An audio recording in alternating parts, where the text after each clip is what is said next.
Good morning and welcome to Shattering Myths, a program devoted to those who know that there's something dreadfully wrong with the political, religious, military, academic, economic institutions that control our world. We realize that they are the problem. They will never be the solution.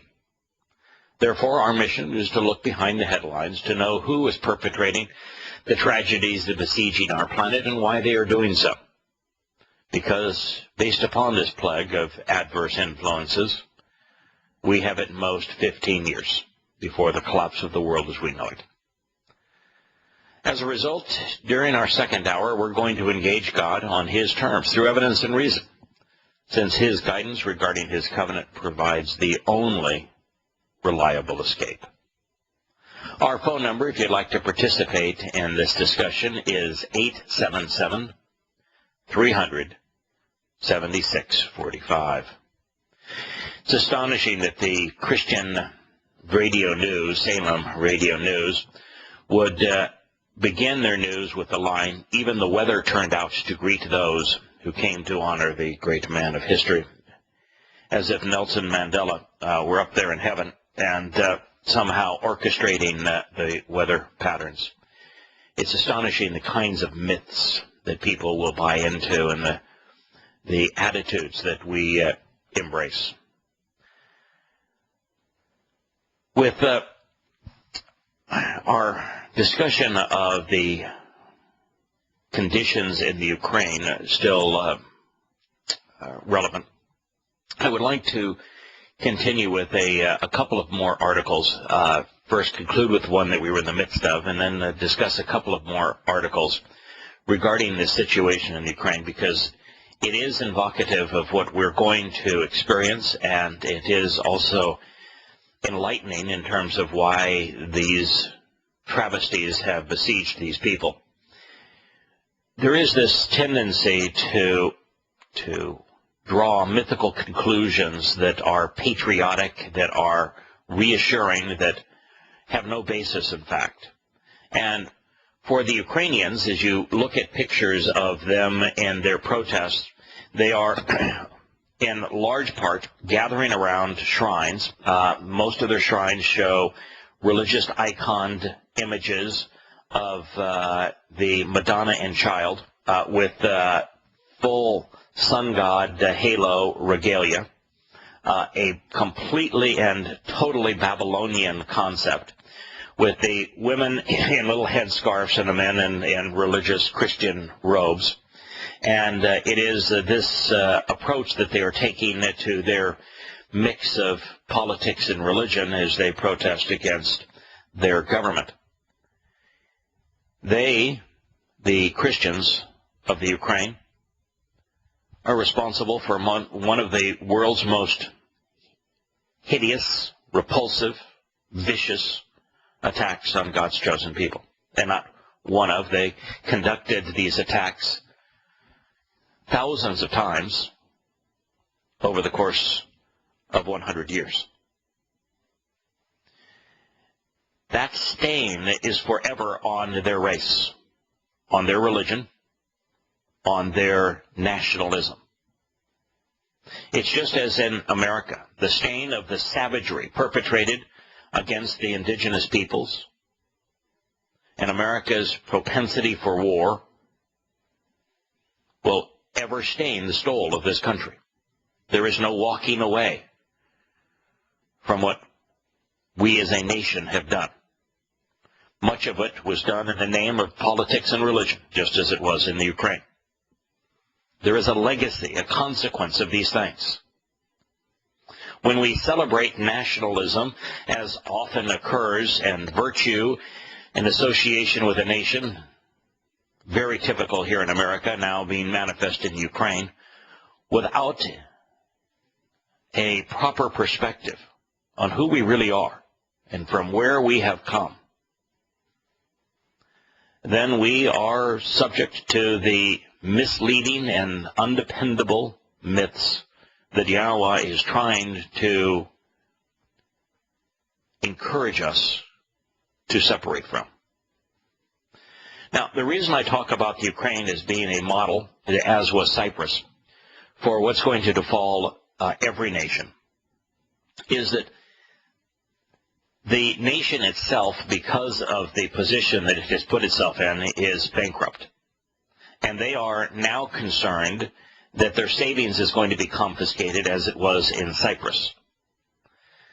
And it is what's going to happen really around the world. So this article from CNN reads, with many worried that the unrest could endanger their savings. In other words, they are absolutely cognizant of what happened in Cyprus. And the reason they are so aware of what happened in Cyprus is that a very significant percentage of the savings from non-Cypriots in Cyprus banks was from Russians. The central bank, therefore, had sought to head off panic withdrawals. So people are withdrawing their money because they recognize that what was done in Cyprus with the confiscation of savings was a trial balloon that central bankers got away with that will occur again. In a video statement, its chairman said the bank would not introduce any financial restrictions. Quote, I urge everyone to have confidence in the banking system and maintain their savings, said the chairman of the central bank. Now, when you're dealing with central bankers, when you're dealing with politicians, what do you think the likelihood is that they would tell the truth if they were planning to confiscate people's savings, that they would tell them in advance, yeah, your fears are genuine. That's what we've done in the past. It's what we're going to do in the future. I would encourage you to withdraw your funds so that we can't confiscate them. Even some supporters were shocked by the abruptness with which the government has announced that it was suspending work on a long-awaited pact with the European Union in favor of reviving economic ties with Russia. The fact is that the Ukraine is owned by Russia. That's just the reality of it. They are energy dependent upon Russia, something that Russia has fought hard to maintain. And as a result, they're owned. Their debt is controlled by the Russians. They have dug this bed for themselves because of their debt, just as have so many European nations, just as has the United States. Scenes over the weekend show police beating demonstrators, and that hardened opinions against Yanukovych, whom protesters say will do whatever Putin tells him to do. No. When you go into debt, you are controlled. You no longer own your country. You are no longer in control of your country. You've given the deed to the banks. It's what's happened in America. It is what has happened in the Ukraine. He's been losing his legitimacy for a long time. No, it's the people of the Ukraine that for a very long time lost their legitimacy. They were savages, and now they're dependents, debtors, deadbeats. His decision to send police to beat up children was the last straw, said a protester. So was it the last straw when Ukrainians, by the tens of thousands, beat the heads of little children, Jewish children, against the walls and doors, floors, the presence of their parents? Was that not the last straw? This protester, very similar to what's going to happen throughout Europe and the United States, said that he voted for Yanukovych in the past and had joined the president's party of the regions. So here's somebody saying, oh boy, that person, he's just terrible, but they voted for them. That's what's going to happen in America. Most Americans, when we have economic collapse, are going to vote for the strong man. They're going to do what Germans did in the late 1920s. They're going to elect their own dictator. It's what happens in Islamic countries today. People are motivated by this blend of religion and patriotism, and they vote for those who will control them, fleece them, abuse them, control their lives. We will have no one to blame but ourselves. The Ukrainians are in that position today. I feel no sympathy for them. This picture was published yesterday. It shows people praying at a Matrix chapel during the EU protest at the Independence Square in Kiev. And it says anti-government protesters toppled a statue of Soviet state founder Vladimir Lenin in Ukraine's capital and attacked it with hammers as a symbolic challenge to President Yanukovych and his plans for closer ties with Russia. Russia is a fascist nation now. It's not a communist nation now. Russia itself has distanced itself completely from Lenin. But the reality here is that those who are conducting this protest, as you fan through the pictures, the amount of religiosity and disgusting pagan imagery that is so replete in Christianity,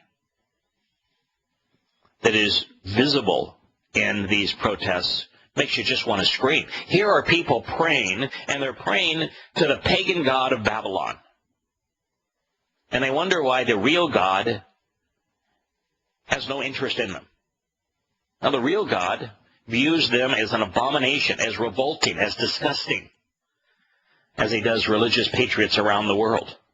But in this case, they have the stigma of having brutalized Yahowah's chosen people. In a statement from the ruling political party in the Ukraine, it says, this is a decisive moment when all Ukrainians have gathered here because they, not from the political party actually said that it's barbarism and brutality that cannot be tolerated, referring to the beating of the metal statue.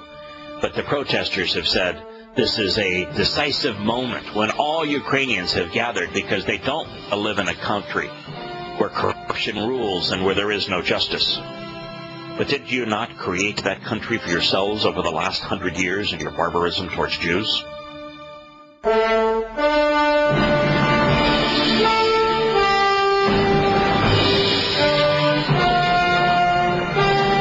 Welcome back to Shattering Myths. I'd like to share a little more insight into the Ukraine because the manipulation of this country and its positioning itself so that it deserves to be manipulated is really the stuff and substance of man's political and religious manipulations, really on a grand scale, and it's evocative of what's going to happen to many nations around the world. So this particular article was written by someone with an editorial agenda for CNN. The agenda is that this is a right-wing Christian hawk who wants America to see the boogeyman out there, not inside, and that America is the fighter and should get involved as the world's police to assure democracy is the approach here. But nonetheless, there's some interesting thoughts that are conveyed, and we are going to be vastly better prepared to deal with the world as it is approaching, as it is materializing around us, if we're aware of these kinds of things. This begins, democracy did not take root in Russia after 1991. 1991 is when Russia, the Soviet control, the communist control over Russia, and many of its states dissolved. Yeltsin was the spokesperson for freedom, but the fact is that two things here are important. One is democracy is not a good thing. It has been made part of the vernacular of the Western world to speak of democracy as the ultimate good. But democracy is nothing but mob rule. It is the tyranny of the majority over the minority. And the problem with democracy is that ultimately the majority of people become dependent upon government and see fit to rob the minority to satiate their own covetousness. And it's what you're seeing in America. It has no chance, a democracy has no chance of long-term survival. There's only been two genuine democracies in world history.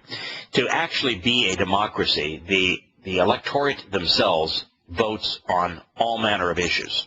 When to go to war, what to spend in terms of budgets, what roads to build. I mean, every decision is made by the people themselves, not by a legislative body. America was founded as a republic because the founding fathers of America recognized that democracy was a bad idea. Now, with the educational system of America being so deplorable, and really it's true around the world, and so many people being affected by religious and political myths, the people aren't qualified to make these kinds of decisions. But nonetheless, people are promoting democracy. The two long-lived democracy in world history. First was Sparta, which was probably the single most savage nation in world's history.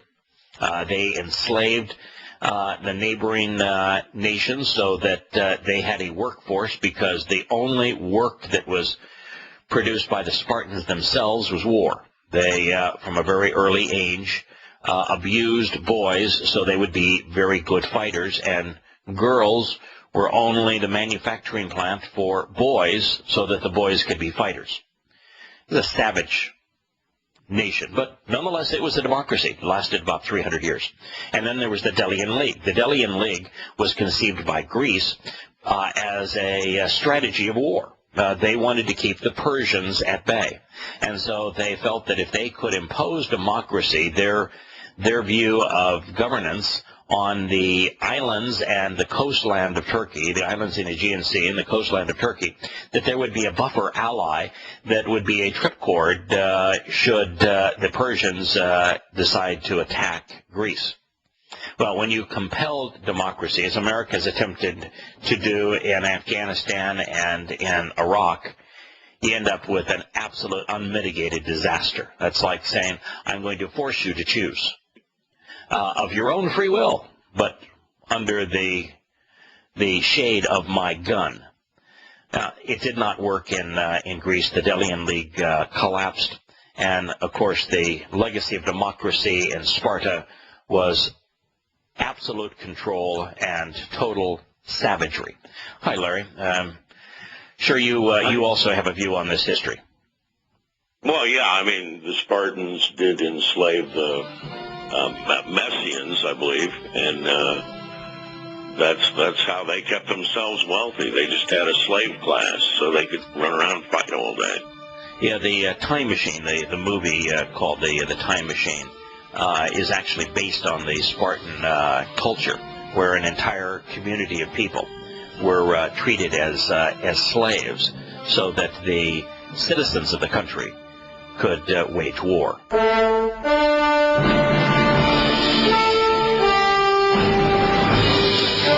Shattering Myths. We're talking, it's an editorial that was written about the conditions in the Ukraine and why Americans should intervene. It begins by saying democracy did not take root in Russia after 1991. The moment you read that kind of thing and you see the term democracy, you realize that you're dealing with an individual who is not aware of what the word actually means. Now, he goes on to say how and why it failed is a long story with many villains, but let's cut to the result. A former top officer in the KGB maneuvered his way into the Russian presidency in 1999 to 2000. And then he goes on to say that Vladimir Putin restored to power the old secret police apparatus. Well, anytime you blame a situation on a lone individual, then you're missing the real cause of the problem. You know, today there's people are very willing to attack Barack Hussein Obama, and he's a bad man. But he's not much worse than was George W. Bush, who wasn't much worse than Bill Clinton, who wasn't much worse than King George I, who wasn't much worse than Ronald Reagan. It's just, the fact is that the system and the people themselves are corrupt. Well, they all work for the same guys. I mean, yeah, you know, but Vladimir Putin isn't, he's an evil man. He is not alone responsible for the situation in Russia. You know, what happened in Russia is that the old secret police apparatus, it did not get restored to power, but those who had power and influence in Russia became oligarchs, and they did so because the state needed to privatize so many institutions that were publicly owned, and the individuals that had accumulated some wealth, and you know, and when you think of a communist country, the way they present themselves is the opposite of a capitalist nation, where they say that in a communist nation nobody has any wealth, that all wealth is owned collectively. But what happens, and I was in China before, it was the first group of people to come through China before it was made accessible to everyone. And what you find is that those who are appointed to power in the communist regimes over communities, over cities, over regions, skim enormous amounts of money from the system, and they become fabulously rich. And so it is the communist leaders who had stolen money, who then used their stolen money to become oligarchs, and they became amongst the wealthiest individuals in the world. And all Putin did is say, you know, if you're going to be an oligarch and have made this money through prior thievery, I'll let you get along and away with it, so long as you don't oppose me, so long as you're not political with that money. You know, buy your G5 and fly out of the country, and buy your 200-foot yacht and have a nice life. Just don't get in my way. That's basically what happened. And that transition is a transition from communism to fascism. The people themselves, their lives don't change. They don't improve. Nothing new for them. It's just a slightly different way of accumulating wealth in a very concentrated number of people's hands, and of them being able to influence everybody and control everybody below them. They've just moved from communism to fascism seamlessly, showing that those two beasts are really the same foe. Well, they are. They both require the liberal use of government, don't they? Yes, that's the. It's liberal. It used to mean, you know, liberty. Now right. It means I advance large, intrusive government in your life. I'm right. the opposite of liberty. So you know, we think everything stood on its head. You know? Right. We think of labor unions as being liberal, but yet they're an essential element to a fascist society. You look at Nazi Germany, we think of Nazi Germany as a fascist state, but yet the party was called the Socialist Workers' Party. It was based upon trade union ideals. And it's all because people have to be controlled, and one of the easiest ways to control the workforce is to unionize them. Well, that, and I have to tell you, I found it very odd. This is on the same subject, a little different twist. Mm-hmm. All the time I spent in Italy, you know, you'd see on the walls, you'd see this black writing and red writing. And the black writing, of course, was the people that were pro-fascist, and the red writing were the people that were pro-communist.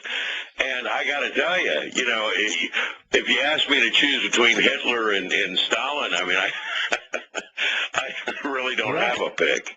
Right. You know, I'm amazed at the stupidity of people. Or FDR, who was a fascist, and therefore got along beautifully with both men, really. I mean, fascist and a war criminal, sure. You're right.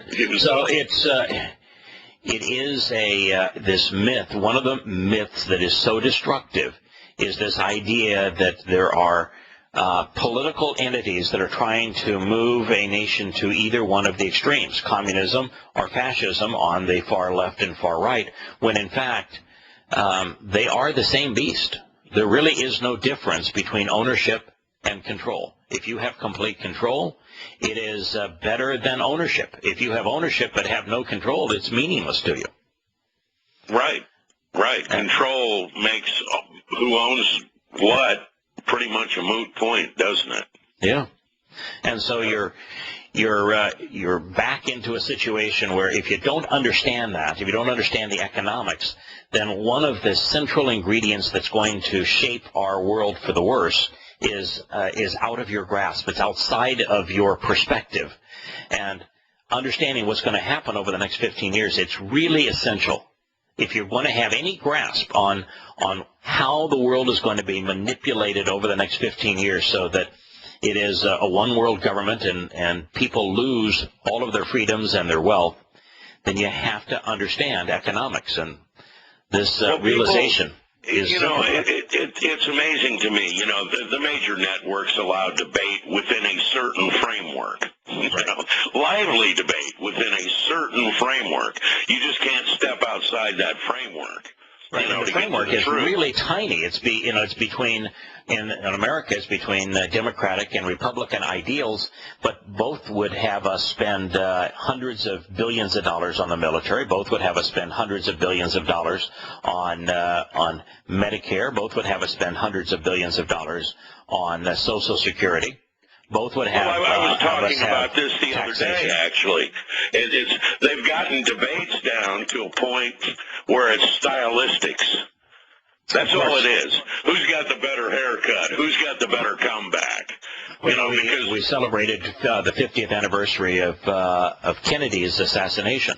He prevailed over Nixon, principally based on style. He looked young, handsome.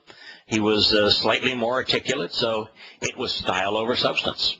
And people who, if you are not aware of the facts, if you're not thoughtful, if you don't understand these things, style will always prevail over substance. And so almost all debates now are style over substance. They're no longer rational exchanges of fact. They're simply who can make the slickest presentation. I saw an economist the other day. He was of course on the left, and he was going on about how today people are taxed less than they were 20 years ago. And of course the biggest tax Americans pay today is probably in inflation. Right. And if you don't look at that as a tax, you've missed the whole boat. Right. People and are taxed to death. The average now, person can't get through a week without. There's a really clever means to inflation now that is different than the old mindset where we saw goods and services increase in terms of their monetization and monetized value. Now the stealing of people's assets is through the devaluation of the currency. And because the economy is so depressed, you're not seeing the resulting inflation. You're just seeing that the currency is devalued. So now you've got the things that you have saved and that you own are not keeping pace with the destructive nature of the bankers inflating the currency, which is to devalue it. So it's a sinister move, and ultimately, of course, they're going to make the big swing, and the big swing will be that they will confiscate savings accounts. And they'll get by with it because the average American, for example, has less than $500 in savings. So compensating savings accounts when the average American owns $250,000 is going to be meaningless, because the thing that they'll do is that they will have inflated the money supply to the point where the currency will be meaningless, and therefore they'll forgive debt. To say, you go along with our new program and our new currency and our new political system, you sign up, we'll forgive your debts, and we'll just confiscate the savings of everybody that has savings, which would be the minority of people. It'll fly beautifully in a democracy. And the voices of those... Well, sure Yeah. it will. And the bottom line is that we're watching this, these things occur. We're watching, really, prophecy occur before our very eyes. And yet there are people today that think that they're going to, get up their ire and their, patriotic fervor, right, and they're going to go out and they're going to change this. Well, nothing's changed. Yeah. Here's the little bit of this editorial on the Ukraine. It says, no nation suffered more from the Soviet communism than the Ukrainians. And if you think of what was going on in the Ukraine at the time that they suffered under the communists, where they were perpetrating thousands of these pogroms against Jews, no nation deserved it more than the Ukrainians. The Ukrainian farmers lost their lands and their homes to Soviet collectivization in the 1920s. Millions died in the man-made famine that followed in the 1930s. Their language and culture was stunted under Moscow's rule. Their intellectuals and writers were surpassed, banished, murdered, and defamed. In 1991, Ukrainians seized their chance to build a country of their own. Again, the hope being political, the hope being societal, as opposed to the hope being in something that is reliable. They suffered, but there was no people more deserving of their suffering than these. We'll return to Shattering Myths after the commercial break.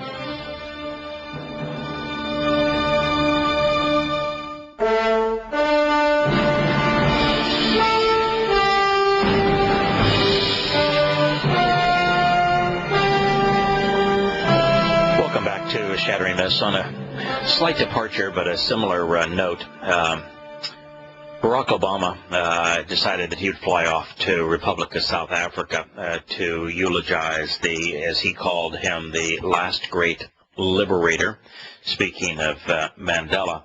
It is interesting that if you were to grant Mandela political status for having opposed something, what it would be that he opposed is a police state, a state with a spy network that was intrusive into the lives of the people of the state. Police who could then were numerous and were armed to the teeth and could act upon the intelligence gathered by the intrusive spy network, and then a judicial system that was rigged, along with a very large prison population. That sounds a lot like another country that I know, one that I live in, that with a combination of the NSA, internal spying network, the alphabet soup of national and local police, a judicial system that has now been jury-rigged, and the world's largest prison population. Sure sounds like Obama's being a hypocrite here, eulogizing the great liberator when he is the architect of the very thing that Mandela fought against. Say it ain't so. Wow. Very, very troubling and concerning. But that's the nature of politics and religion, is to make the lie seem true and make the truth seem like a lie. It's the nature of Christianity, for example. The truth is the Torah, and yet they will make the Torah seem unworthy. The lie is the Christian New Testament, and yet they will make it seem as if it is inspired by God. Well, yeah, and it's pretty clever. The counterfeits are clever. It's first of all, the rabbis could never find the mercy in the Torah. They couldn't see Yahusha. Mm-hmm. They couldn't see Yahowah coming down here and handling, taking the beating for the family. So they said that the Torah was nothing but a bunch of laws. And then the mercy in the Torah was lost. And Yahuwah means what? What does Yahuwah mean? Yahweh is merciful. Yeah, and they couldn't see that mercy. In fact, they had to change his name to John, so you'd never see that. Right. But then the Christians come along and they take the goddesses of the gratia, which is grace, and they replace Yahweh's, the creator of the universe, is mercy, with grace, and it's almost viable. Yeah. Well, look, another one of the disciples, a fellow named Matanya. What does Matanya mean? Well, it means Yahweh's gift. Right, and so they changed it to Matthew, so no one would know that it was Yahweh who was providing this gift of life and of mercy. Then you've got a fellow named Shimon.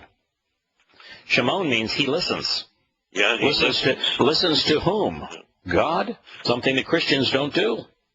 And then you've got a guy named Sheol, who means to question. Yeah, question him. You might want to think about questioning him. Right.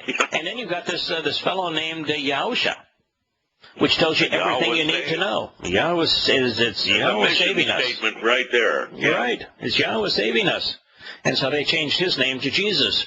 And with all of the changes, if you talk to a Christian and you tell them there is no Jesus, there's no one named Jesus in the first century. The letter J wasn't even invented until the 17th century, and realistically, there isn't a single letter in Jesus that is consistent with his actual name. Every bit of it's a myth. And you tell them that, and they have no capacity to even process this.